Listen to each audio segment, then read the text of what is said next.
Hello friends, good evening सभी को। कैसे हैं आप लोग? स्वागत है आप सभी का एवरेस्ट एकेडमी में। जैसा कि आज हम करेंगे सीटेट 17 जनवरी 2023 का previous year question paper CDP का पार्ट, जिसमें 30 क्वेश्चंस हैं। जैसा कि ये क्लास आपके सीटेट एग्जाम के लिए बहुत ही महत्वपूर्ण क्लास है, तो चलिए स्टार्ट करते हैं आज की क्लास का पहला क्वेश्चन। तो पहला क्वेश्चन दिया है, विकास का शीर्षगामी सिद्धांत क्या सुझाता है? ऑप्शन ए दिया है, विकास केंद्र से बाहर की ओर होता है। ऑप्शन बी, विकास सिर से पैर की ओर होता है। ऑप्शन सी, सभी व्यक्तियों में समान दर से होता है। ऑप्शन डी, प्रकृति और वातावरण की मिश्रित क्रिया का परिणाम है। तो यहाँ पर आपसे सिफेलो काउडिल के बारे में पूछा गया है, जिसे शीर्षगामी सिद्धांत भी कहा जाता है। तो आपको बता दें कि शीर्षगामी सिद्धांत यह सुझाता है कि वृद्धि और विकास एक स्वरूप का पालन करते हैं, जो सिर से शुरू होता है, उसके बाद शरीर के बाकी हिस्सों सिर से पैर की ओर बढ़ता है। तो यहाँ पे आपका हो जाएगा option B is right answer, विकास सिर से पैर की ओर होता है। बढ़ते हैं नेक्स्ट क्वेश्चन पे। निम्न में से कौन सा आनुवांशिक कारक है जो विकास को प्रभावित करता है? ऑप्शन ए दिया है, सामाजिक नीतियां। ऑप्शन बी, शैक्षिक संस्थाएं। ऑप्शन सी, जैविक परिपक्वता। ऑप्शन डी, सांस्कृतिक प्रथाएं। तो यहाँ पे आपका हो जाएगा option C is right answer, जैविक परिपक्वता। क्योंकि जैविक परिपक्वता एक विकासात्मक प्रक्रिया है जो पूरे जीवन काल में व्यक्तियों के बढ़ने और विकसित होने से होती है। और यहाँ पे दिया है सामाजिक नीतियां, शैक्षिक संस्थाएं और सांस्कृतिक प्रथाएं, ये तीनों पर्यावरणीय कारक हैं। और जैविक परिपक्वता जो है वो एक आनुवांशिक कारक है जो विकास को प्रभावित करता है। बढ़ते हैं नेक्स्ट क्वेश्चन पे। बहुत छोटे बच्चों के लिए निम्न में से कौन सी सामाजिकरण की प्राथमिक संस्था है? ऑप्शन ए, किताबें। ऑप्शन बी, सिनेमा। ऑप्शन सी, माता पिता का कार्यस्थल। ऑप्शन डी, परिवार। तो यहाँ पे दिया है बहुत छोटे बच्चों के लिए। तो बहुत छोटे बच्चों के लिए आपको बता दें, ये आपको कंफ्यूज करने के लिए देता है एग्जाम में। यहाँ पे बहुत छोटे बच्चे दिया हो या फिर छोटे बच्चे दिया हो या वयस्क दिया हो, सभी के लिए उनके सामाजिकरण की प्राथमिक संस्था जो होती है वो होती है परिवार। Option D is right answer. बढ़ते नेक्स्ट क्वेश्चन पे। जीन पियाजे के संज्ञानात्मक विकास सिद्धांत के अनुसार अधिकतर बच्चे किस चरण में मूर्त समस्याओं के बारे में तार्किक रूप से सोचने में सक्षम हो जाते हैं? ऑप्शन ए, संवेदीगामक। ऑप्शन बी, पूर्व संक्रियात्मक। ऑप्शन सी, मूर्त संक्रियात्मक। ऑप्शन डी, औपचारिक संक्रियात्मक। तो यहाँ पे आपका हो जाएगा option C is right answer, मूर्त संक्रियात्मक। क्योंकि जीन पियाजे के संज्ञानात्मक विकास के अनुसार अधिकतर बच्चे मूर्त संक्रियात्मक अवस्था में तार्किक रूप से सोचने में सक्षम हो जाते हैं। तो जिसकी एज होती है 7 से 11 वर्ष। 7 से 11 वर्ष। बढ़ते नेक्स्ट क्वेश्चन पे। जीन पियाजे के अनुसार व्यवहारों और विचारों का संयोजन, व्यवस्थीकरण, पुनर्संयोजन और पुनर्व्यवस्थीकरण करके सुसंगत प्रणाली में लाना क्या कहलाता है? तो यहाँ पे आपका हो जाएगा option C is right answer, संगठन। कि जीन पियाजे के अनुसार व्यवहारों और विचारों का संयोजन और व्यवस्थीकरण, पुनर्संयोजन और पुनर्व्यवस्थीकरण करके सुसंगत प्रणाली में लाना संगठन कहलाता है। Option C is right answer. बढ़ते हैं नेक्स्ट क्वेश्चन पे। लेव वाइगोत्स्की के अनुसार डैश चिंतन और अधिगम विकास प्रक्रिया में महत्वपूर्ण भूमिका निभाते हैं? ऑप्शन ए, पुरस्कार और दंड। ऑप्शन बी, सांस्कृतिक उपकरण। ऑप्शन सी, समान योग्यता समूह निर्माण। ऑप्शन डी, अग्रिम आयोजक। तो लेव वाइगोत्स्की, यहाँ पे पूछा गया है कि जब बच्चा चिंतन कर रहा होता है तो लेव वाइगोत्स्की के अनुसार बच्चा किस चीज की मदद से चिंतन कर पाता है? तो यहाँ पे सिंपल सा क्वेश्चन है, लेव वाइगोत्स्की के अनुसार पूछा है, तो यहाँ पे क्या हो जाएगा आपका option B is right answer, सांस्कृतिक उपकरण। बढ़ते हैं नेक्स्ट क्वेश्चन पे। लेव वाइगोत्स्की के सिद्धांत में वह योजना जिसमें अध्यापिका विद्यार्थियों के लिए सवालों का सरलीकरण करती है, उन्हें संकेत देती है और सवाल को हल करने के लिए प्राथमिक चरण बताती है, ताकि वे दी गई समस्याओं के समाधान को खोजने में आने वाली बाधाओं को पार कर सकें, यह क्या कहलाती है? ऑप्शन ए दिया है पाठ, ऑप्शन बी अनुरूपक, ऑप्शन सी परिपक्वता, ऑप्शन डी सामाजिकरण। तो लैब वाइगोत्स्की के अनुसार यहाँ पे जो अध्यापिका है वो बच्चों को संकेत देती है, उनको सवाल को हल करने के लिए उन्हें प्राथमिक चरण बताती है और उनकी समस्या का समाधान करती है। तो आपको बता दें, जब अध्यापिका जो है वो बच्चों को हिंट दे या सहारा दे या उसकी मदद करे, जिसके आगे का कार्य बच्चा खुद कर सकता है, तो इस प्रक्रिया को क्या कहते हैं? पाढ़। Option A is right answer, पाढ़। ये पाढ़ क्या होता है? पाढ़ का अर्थ यही होता है बच्चे को सहारा देना, उसकी मदद करना, हिंट देना। और पाढ़ शब्द जो है वो वाइगोत्स्की ने संकेत तथा इशारे प्रदान करने के लिए प्रतिपादित किया था। बटन इस क्वेश्चन पे लॉरेंस कोहलबर्ग ने बच्चों और वयस्कों से संबंधित किस विषय की जांच की थी? ऑप्शन ए प्रशंसा का संवेगों पर प्रभाव, ऑप्शन बी शारीरिक विकास को प्रभावित करने वाले कारक, ऑप्शन सी नैतिक तर्क का विकास, ऑप्शन डी संवेगात्मक विकास। तो यहाँ पे लॉरेंस कोहलबर्ग ने बच्चों और वयस्कों से संबंधित किस विषय की जांच की थी, ये पूछा गया है। तो लॉरेंस कोहलबर्ग ने बच्चों और वयस्कों से संबंधित नैतिक तर्क का विकास की बात की थी। Option C is right answer, क्योंकि लॉरेंस कोहलबर्ग जो है उन्होंने नैतिक विकास का सिद्धांत भी दिया था। बटन इस क्वेश्चन पे एक अध्यापिका को अपने विद्यार्थियों में निम्न में से किस पहलू को बढ़ावा देना चाहिए? ऑप्शन ए निष्क्रिय नकल। तो निष्क्रिय नकल, ये ऑप्शन तो गलत हो जाएगा, क्योंकि जो अध्यापिका है वो नकल को कभी भी बढ़ावा नहीं दे सकती। ऑप्शन आपका गलत हो जाएगा। कंठस्थ स्मरण, तो अध्यापिका जो है क्या वो बच्चों को रटाएगी? ये ऑप्शन भी गलत हो जाएगा। ज्ञान निर्माण, बिल्कुल सही है। उच्च प्रतिस्पर्धा, ये ऑप्शन भी आपका गलत हो जाएगा। यहाँ पे आपका हो जाएगा option C is right answer, ज्ञान, क्योंकि ज्ञान के निर्माण को बढ़ावा देना चाहिए। इसके द्वारा बच्चे अपने स्वयं के सीखने का प्रबंधन करने की क्षमता विकसित करते हैं। बटन इस क्वेश्चन पे बुद्धि के समकालीन संप्रत्ययों के अनुसार बुद्धि लब्धि परीक्षण इस व्यक्ति की बुद्धिमत्ता को जांचने के लिए उपयुक्त नहीं है। यहाँ पे पूछा है नहीं है, तो ये निगेटिव क्वेश्चन दिया है। यहाँ पे इसका आंसर भी निगेटिव ही होगा, क्योंकि वे अक्सर डैश होते हैं। ऑप्शन ए वैध, ऑप्शन बी विश्वसनीय, ऑप्शन सी सांस्कृतिक रूप से पूर्वाग्रहित, ऑप्शन डी व्यापक। तो यहाँ पे आपका हो जाएगा option C is right answer, सांस्कृतिक रूप से पूर्वाग्रहित, क्योंकि जो आप आईक्यू टेस्ट लेते हैं वे अच्छे नहीं होते, ये कहा जा रहा है। यहाँ पे आईक्यू टेस्ट को अच्छा नहीं माना गया है, तो इसीलिए यहाँ पे होगा सांस्कृतिक रूप से पूर्वाग्रहित, क्योंकि जो ऑप्शन आपका गलत होगा वही आपका यहाँ पे राइट आंसर हो जाएगा। बटन इस क्वेश्चन पे भाषा और विचार, यहाँ पे भाषा और विचार के बारे में बात की गई है। ये पूछा गया है कि यहाँ पे 4 ऑप्शन दिए हैं, इसमें से कौन सा ऑप्शन सही है भाषा और विचार के बारे में?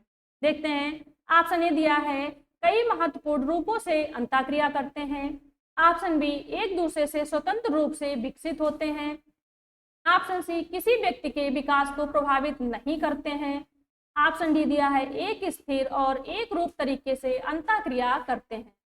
यहाँ पे आपका हो जाएगा option A is right answer, कई महत्वपूर्ण रूपों से अंतःक्रिया करते हैं। बटन इस क्वेश्चन पे लगभग किस उम्र के आसपास प्रायः बच्चों में जेंडर भूमिका की प्रारंभिक समझ आ जाती है? ऑप्शन ए 4 वर्ष, ऑप्शन बी 10 वर्ष, ऑप्शन सी 14 वर्ष, ऑप्शन डी 18 वर्ष। यहाँ पे पूछा है जेंडर भूमिका के बारे में बच्चे को मैं लड़का हूँ लड़की हूँ ये समझ किस उम्र में आ जाती है, ये पूछा गया यहाँ पे। तो वो आ जाती है यहाँ पे 4 वर्ष में। Option A is right answer. Button इस क्वेश्चन पे शिक्षा में समावेशन को बढ़ावा देने के लिए एक अध्यापक को ऐसा कक्षा वातावरण पैदा करना चाहिए जो ऑप्शन ए विविधता के प्रतिग्रहण को पोषित करे, ऑप्शन बी रूढ़िवादों और नामीकरणों को बढ़ावा दे, ऑप्शन सी योग्यता के बारे में सत्य धारणा को पोषित करे, ऑप्शन डी विद्यार्थियों में प्रतिस्पर्धा की भावना को बढ़ावा दे। तो यहाँ पे पूछा गया है कि अगर आप अपनी कक्षा में हर बच्चे को शामिल करना चाहते हैं तो आप इसके लिए क्या करेंगे, ये पूछा गया यहाँ पे। तो यहाँ पे आपका हो जाएगा option A is right answer, विविधता के प्रतिग्रहण को पोषित करें, ना ही रूढ़िवादों और नामीकरणों को बढ़ावा देना चाहिए, ऑप्शन तो गलत हो जाएगा। योग्यता के बारे में सत्य धारणा को पोषित करना, ये ऑप्शन भी गलत हो जाएगा। विद्यार्थियों में प्रतिस्पर्धा मतलब बच्चों में कंपटीशन करवाने की भावना को बढ़ावा देना, ये ऑप्शन भी गलत हो जाएगा। तो शिक्षा में समावेशन को बढ़ावा देने के लिए अध्यापक को विविधता के प्रतिग्रहण को पोषित करना चाहिए। Option is right answer. बढ़ते हैं नेक्स्ट क्वेश्चन पे। मूल्यांकन को अधिगम के लिए मूल्यांकन रूप में इस्तेमाल करने के लिए क्या करना चाहिए? ऑप्शन ए, मूल्यांकन एक निरंतर प्रक्रिया के रूप में करें। ऑप्शन बी, मुख्यतः आधा पाठ्यक्रम पूरा होने के बाद मूल्यांकन करें। ऑप्शन सी, सत्र के अंत में ही मूल्यांकन करें। ऑप्शन डी, सत्र के शुरू में ही मूल्यांकन करें। तो यहाँ पे पूछा है कि यदि आप अधिगम के रूप में मूल्यांकन कर रहे हैं तो आप बच्चों की किन चीजों पर ध्यान देंगे, ये पूछा गया है यहाँ पे। तो यहाँ पे हो जाएगा आपका ऑप्शन इज राइट आंसर, मूल्यांकन एक निरंतर प्रक्रिया के रूप में करें। क्योंकि मुख्यतः आधा पाठ्यक्रम पूरा होने के बाद मूल्यांकन करें, ये ऑप्शन गलत हो जाएगा आपका। सत्र के अंत में मूल्यांकन करना, ये भी गलत हो जाएगा। सत्र के शुरू में ही मूल्यांकन करना, ये भी गलत हो जाएगा। तो ऑप्शन इज राइट आंसर, मूल्यांकन एक निरंतर प्रक्रिया के रूप में करें। बढ़ते हैं नेक्स्ट क्वेश्चन पे। निम्न में से कौन सा सवाल विद्यार्थियों में आलोचनात्मक चिंतन को बढ़ाने में मददगार है? ऑप्शन ए प्लस बी का होल स्क्वायर का सूत्र क्या होगा? ऑप्शन बी, भारत का पहला राष्ट्रपति कौन था? ऑप्शन सी, हम किस तरह भविष्य में जल संकट को टाल सकते हैं? ऑप्शन डी, बाल दिवस किस तारीख पर मनाया जाता है? तो आपको बता दें यहाँ पे आलोचनात्मक चिंतन को बढ़ावा देने के बारे में बात की गई है। तो आलोचनात्मक चिंतन वो होता है जिसमें बच्चा ज्यादा से ज्यादा सोच सके, सोच विचार कर सके, तर्क वितर्क कर सके और फिर उसका आंसर दे। तो यहाँ पे हो जाएगा आपका ऑप्शन सी राइट आंसर, हम किस तरह भविष्य में जल संकट को टाल सकते हैं। और यहाँ पे पूछा है ए प्लस बी का होल स्क्वायर का सूत्र क्या होता है? तो आपको बता दें ए प्लस बी का होल स्क्वायर बराबर A square plus B square plus 2ab। और भारत का पहला राष्ट्रपति कौन था? डॉक्टर राजेंद्र प्रसाद।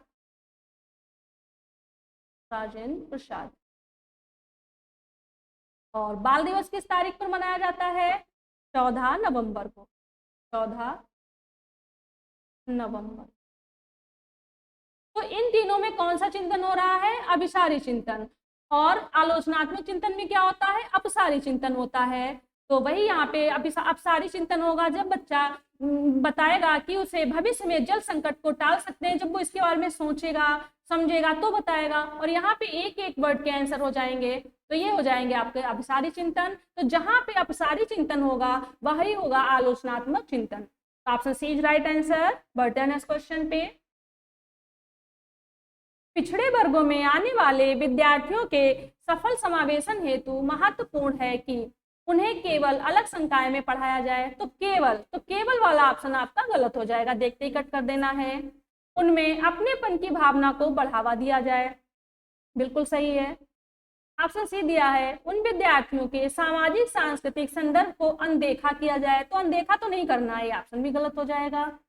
ऑप्शन डी दिया है उनके लिए विद्यालय पश्चात ट्यूशन लेना अनिवार्य किया जाए। तो विद्यालय के पश्चात ट्यूशन लेना अनिवार्य किया जाए, तो ये ऑप्शन भी आपका गलत हो जाएगा। यहाँ पे हो जाएगा ऑप्शन बी राइट आंसर, उनमें अपनेपन की भावना को बढ़ावा दिया जाए। बढ़ते हैं नेक्स्ट क्वेश्चन पे।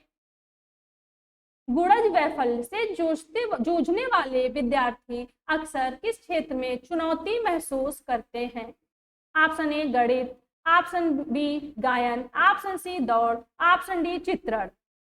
तो आपको बता दें गुणज वैफल्य ये वे बच्चे होते हैं जिन्हें डिस्कैलकुलिया है, क्योंकि गुणज वैफल्य जो है वो किससे संबंधित है? डिस्कैलकुलिया से। डिस्कैलकुलिया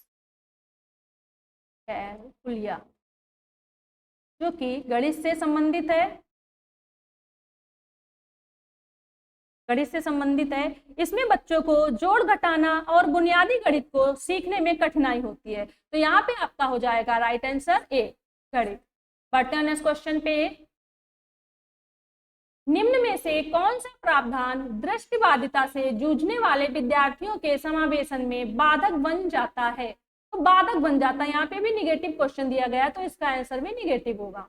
देखते हैं। ऑप्शन ए ब्रेल किताबें, ऑप्शन बी स्पर्शनीय मानचित्र, ऑप्शन सी लिपिक की मदद लेना, ऑप्शन डी लिखित परीक्षाएं। तो यहाँ यहाँ पे दृष्टबाधित बच्चे के बारे में बात की गई है, क्योंकि दृष्टबाधित बच्चा वह होता है जिसकी दृष्टि कम होती है। तो यहाँ पे आपका राइट आंसर क्या हो जाएगा, क्योंकि पूछा है कि उन्हीं के समावेशन में क्या बाधक बनता है, तो बाधक बनेगा यहाँ पे हो जाएगा आपका राइट आंसर लिखित परीक्षाएं, क्योंकि एक तो बच्चे को दिखाई नहीं दे रहा, ऊपर से उसकी लिखित परीक्षाएं लेंगे जो कि उसके समावेशन में बाधक बन जाएगी। तो option D is right answer लिखित परीक्षाएं। बढ़ते हैं क्वेश्चन पे। निम्न में से कौन सा गुण प्रायः स्वलीनता ग्रहित विद्यार्थियों में देखा जाता है? ऑप्शन ए पुनरावृत्ति व्यवहार, ऑप्शन बी संज्ञानात्मक नम्यता, ऑप्शन सी उच्च स्त्री संप्रेषण कौशल, ऑप्शन डी दिनचर्या में बारंबार बदलाव की चाह। तो यहाँ पे स्वलीनता, तो यहाँ पे क्या पूछा है कि स्वलीनता ग्रहित विद्यार्थियों में देखा जाता है। तो स्वलीनता जो है वो एक विकासात्मक विकार है जिसमें भाषा से संबंधित समस्याएं शामिल होती हैं। ऐसे बच्चे अपने कार्यों और शब्दों को बार बार दोहराते हैं, रिपीट करते हैं। तो यहाँ पे आपका हो जाएगा option A is right answer पुनरावृत्ति व्यवहार। बढ़ते हैं नेक्स्ट क्वेश्चन पे। रेशमा 3 साल की उम्र में ही स्वतंत्र रूप से पढ़ने लगी और उसने अपनी पहुंच की हर किताबें पढ़ ली। रेशमा किस तरह की विशेषता दिखा रही है? ऑप्शन ए स्वलीनता, ऑप्शन बी प्रतिभाशीलता, ऑप्शन सी पठन वैफल्य, ऑप्शन डी मानसिक विकलांगता। तो प्रतिभाशाली यहाँ पे हो जाएगा ऑप्शन बी राइट आंसर प्रतिभाशाली। प्रतिभाशाली में बच्चों की बुद्धि लब्धि जो होती है वो उच्च होती है। ऐसे बालक अपनी आयु के बालकों की योग्यता व क्षमताओं से अधिक योग्यता या क्षमता रखते हैं, क्योंकि वही यहाँ पे दिया गया है कि रेशमा जो है वो 3 साल की है और 3 साल के बच्चे को तो ढंग से मतलब पढ़ना भी नहीं आता है, बुक से वो देख देख के बच्चों को समझाया जाता है तब वो पढ़ता है। और यहाँ पे क्या दिया गया है कि 3 वर्ष की साल की उम्र में उसने स्वतंत्र रूप से अपनी पहुंच की हर किताब पढ़ ली है। तो वो उसमें क्या सृजनात्मकता दिख रही है, प्रतिभाशीलता दिख रही है। तो यहाँ पे हो जाएगा आपका ऑप्शन बी राइट आंसर। बढ़ते नेक्स्ट क्वेश्चन पे। बच्चे सबसे बेहतर डैश द्वारा सीखते हैं। ऑप्शन ए खोजी अधिगम, ऑप्शन बी पुनरावृत्ति और अभ्यास, ऑप्शन सी निष्क्रिय नकल, ऑप्शन डी कंठस्थ स्मरण। तो कंठस्थ स्मरण जो है बच्चों को रटाना, ये ऑप्शन तो गलत हो जाएगा। निष्क्रिय नकल, तो निष्क्रिय जो है वो एक निगेटिव वर्ड है, ये ऑप्शन भी आपका गलत हो जाएगा। पुनरावृत्ति और अभ्यास, तो बच्चों को पुनरावृत्ति कराना, इसके द्वारा सीखना, ये ऑप्शन भी आपका गलत हो जाएगा। तो यहाँ पे आपका हो जाएगा ऑप्शन ए राइट आंसर खोजी अधिगम, क्योंकि बच्चे जो होते हैं वो सबसे बेहतर तरीके से सीखते हैं खोजी अधिगम के द्वारा। क्योंकि खोजी अधिगम जो है वो एक प्रकार की पद्धति है जिससे छात्र अपने आप खोज करके सीखता है। इस विधि को ह्यूरिस्टिक विधि भी कहा जाता है। क्या कहा जाता है? ह्यूरिस्टिक विधि। ह्यूरिस्टिक विधि, ह्यूरिस्टिक विधि। और इस विधि की खोज किसने की थी? आर्मस्ट्रांग ने।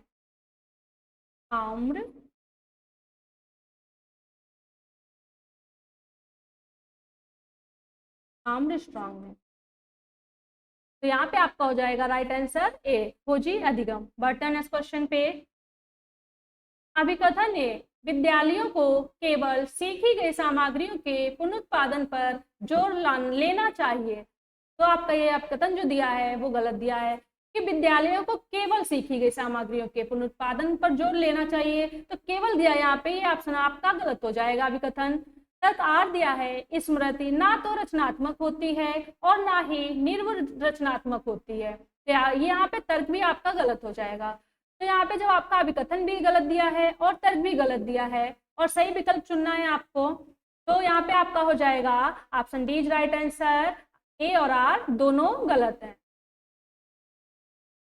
एक अध्यापिका को कैसे अधिगम क्रियाकलाप बनाने और संपादित करने चाहिए? ऑप्शन ए जिनकी प्रवृत्ति अति अमूर्त हो, ऑप्शन बी जो विद्यार्थियों की रुचि के अनुरूप हो, ऑप्शन सी जो विद्यार्थियों के परिवेश से गैर और अन्य विदेशी हो, ऑप्शन डी जिनका उद्देश्य सिर्फ पूर्व ज्ञान का पुनरुत्पादन मात्र हो। तो यहाँ पे हो जाएगा आपका ऑप्शन बी राइट आंसर जो विद्यार्थियों के रुचि के अनुरूप हो, क्योंकि एक अध्यापिका को विद्यार्थियों की रुचि के अनुरूप अधिगम क्रियाकलाप बनाने और संपादित करने चाहिए, क्योंकि इससे परिणाम स्वरूप प्रभावी अधिगम होता है। तो जिसकी प्रवृत्ति अति अमूर्त हो तो ये ऑप्शन तो आपका गलत हो जाएगा। जो विद्यार्थियों के परिवेश से गैर और अन्य देशी हो तो ये ऑप्शन भी आपका गलत हो जाएगा। जिनका उद्देश्य सिर्फ पूर्व ज्ञान का पुनरुत्पादन मात्र हो तो ये ऑप्शन भी आपका गलत हो जाएगा। यहाँ पे हो जाएगा ऑप्शन बी राइट आंसर। बढ़ते हैं नेक्स्ट क्वेश्चन पे। अधिगम प्रक्रिया में विद्यार्थियों की संलग्नता को आधिकारिक करने के लिए एक अध्यापिका को क्या करना चाहिए? तो यहाँ पे पूछा है कि जब अध्यापिका अधिगम के दौरान अधिक से अधिक बच्चों की अटेंडेंस चाहती है तो उसके लिए उसे क्या करना होगा, ये पूछा है। यहाँ पे देखते हैं। ऑप्शन ए दिया है विद्यार्थियों की स्वायत्तता को न्यूनतम कर देना चाहिए। ऑप्शन बी विकर्षणों को अधिकतम कर देना चाहिए। ऑप्शन सी व्यक्तिगत विकल्पों को न्यूनतम कर देना चाहिए। ऑप्शन डी कार्य की सत्यता को अधिकतम कर देना चाहिए। तो यहाँ पे आपका आंसर हो जाएगा ऑप्शन डी राइट आंसर, कार्य की सत्यता को अधिकतम कर देना चाहिए। बढ़ते हैं नेक्स्ट क्वेश्चन पे। एक सामान्य युक्ति जो दी गई समस्या के समाधान तक पहुंचने में मददगार हो सकती है डैश क्या कहलाती है? ऑप्शन ए स्मृति सहायक तकनीकी। ऑप्शन बी प्रकार्यात्मक स्थिरता। ऑप्शन सी अनुक्रिया समुच्चय। ऑप्शन डी अनुमानी सोच। तो यहाँ पे क्या पूछा? एक सामान्य युक्ति जो दी गई समस्या के समाधान तक पहुंचने में मददगार हो, वो क्या कहलाती है? तो यहाँ पे हो जाएगा आपका ऑप्शन डी राइट आंसर, अनुमानी सोच। जैसा कि अभी बताया था, अनुमानी सोच को ह्यूरिस्टिक विधि भी कहा जाता है। अनुमानी सोच में बच्चा अपने आप खुद करके सीखता है। जो स्मृति सहायक तकनीकी दी है यहाँ पे, उसका मतलब क्या है कि याद करने की तकनीकी बनाना। तो ये ऑप्शन आपका गलत हो जाएगा। प्रकार्यात्मक स्थिरता, जैसा कि मतलब प्रकार्यात्मक स्थिरता का मतलब क्या होता है कि फिक्स होना, तो ये ऑप्शन भी आपका गलत हो जाएगा। अनुक्रिया समुच्चय, तो अनुक्रिया समुच्चय मतलब अनुमान लगाना, तो ये ऑप्शन भी आपका गलत हो जाएगा। तो एक सामान्य युक्ति जो दी गई समस्या के समाधान तक पहुंचने में मददगार हो सकती है उसे अनुमानी सोच कहा जाता है, जिसे ह्यूरिस्टिक विधि भी कहा जाता है। बटन इस क्वेश्चन पे विद्यार्थियों द्वारा ग्रहित वैकल्पिक अवधारणाएं। ऑप्शन ए अधिगम प्रक्रिया में कोई भूमिका नहीं निभाती। ऑप्शन बी पूरी तरह अतार्किक और अविवेकी होती हैं। ऑप्शन सी विद्यार्थियों के सहज सिद्धांतों या ज्ञान को दर्शाती हैं। ऑप्शन डी अध्यापक द्वारा सिरे से अनदेखी कर दी जानी चाहिए। तो यहाँ पे क्या पूछा है? वैकल्पिक अवधारणाएं। वैकल्पिक अवधारणाएं मतलब आप बच्चों को बताते कुछ और हैं और वो समझ कुछ और लेता है ये। तो यहाँ पे क्या हो जाएगा आपका ऑप्शन सी राइट आंसर, विद्यार्थियों के सहज सिद्धांतों या ज्ञान को दर्शाती हैं। तो यहाँ पे ऑप्शन ए क्या दिया है? अधिगम प्रक्रिया में कोई भूमिका नहीं निभाती है, तो ये ऑप्शन आपका गलत हो जाएगा। पूरी तरह अतार्किक और अविवेकी होती है, तो ये भी गलत हो जाएगा आपका। अध्यापक द्वारा सिरे से अनदेखी कर देनी चाहिए, तो ये ऑप्शन भी आपका गलत हो जाएगा। Option C is right answer. Button इस क्वेश्चन पे अधिगम, यहाँ पे पूछा गया है कि अधिगम क्या है। ऑप्शन ए दिया है संवेगों से महत्वपूर्ण रूप से प्रभावित होता है। ऑप्शन बी दिया है संवेगों से प्रभावित नहीं होता है। ऑप्शन सी दिया है सामाजिक संदर्भ से कभी कभार प्रभावित होता है। ऑप्शन डी दिया है सामाजिक संदर्भ से कभी भी प्रभावित नहीं होता है। तो यहाँ पे बता दें आपको कि संवेग जो है वह हमेशा अधिगम से प्रभावित होता है। यहाँ पे हो जाएगा आपका ऑप्शन ए राइट आंसर, संवेगों से महत्वपूर्ण रूप से प्रभावित होता है। बटन इस क्वेश्चन पे अभिकथन है एक अध्यापक द्वारा विद्यार्थियों को संप्रत्यय की समझ पाने के लिए अधिगम करने हेतु अप्रेरित करना चाहिए। बिल्कुल सही दिया है, क्योंकि एक अध्यापक जो होता है वो जब भी बच्चों को पढ़ाता है बच्चा उस कॉन्सेप्ट में अपनी समझ बनाता है। बिल्कुल सही दिया है। तर्क आर दिया है अधिगम अधिक प्रभावी और अर्थपूर्ण होता है अगर वो महारती उन्मुखी हो। महारत उन्मुख अधिगम में सभी छात्रों को अपनी गति से सीखने के लिए प्रोत्साहित किया जाता है। तो ये तर्क आपका बिल्कुल सही दिया है। यहाँ पे सही विकल्प चुनना है। तो आपको बता दें कि जब आपका अभिकथन भी सही दिया है और तर्क भी सही दिया हो तो यहाँ पे आपको चारों ऑप्शन पढ़ने की जरूरत नहीं है। आपका हो जाएगा option A right answer. A और आर दोनों सही है और आर ए की सही व्याख्या करता है। बटन इस क्वेश्चन पे निम्न में से कौन सा कारक विद्यार्थियों के अधिगम में बाधक बन जाता है? बाधक बन जाता है, ये भी निगेटिव क्वेश्चन यहाँ पे पूछा गया है, तो निगेटिव ही इसका आंसर होगा। ऑप्शन ए दिया है वातावरण से स्वाभाविक या सहज पारस्परिक क्रिया। ऑप्शन बी स्व प्रेरित अभ्यास। ऑप्शन सी जानने और खोज करने की चाह। ऑप्शन डी कठोर और अनम्य पाठ्यक्रम। तो यहाँ पे बाधक बन जाता है, ये पूछा गया कि अधिगम्य बाधक बन जाता है, तो वो हो जाएगा आपका यहाँ पे option D is right answer, कठोर और अनम्य पाठ्यक्रम। कि कठोर और अनम्य पाठ्यक्रम वह कारक है जो बच्चों के अधिगम में बाधक बन जाता है, क्योंकि ऐसे पाठ्यक्रम में बच्चे स्वयं को सीमित दायरे में बंधा हुआ महसूस करते हैं। तो यहाँ पे जो गलत ऑप्शन होगा वही आपका हो जाएगा राइट आंसर।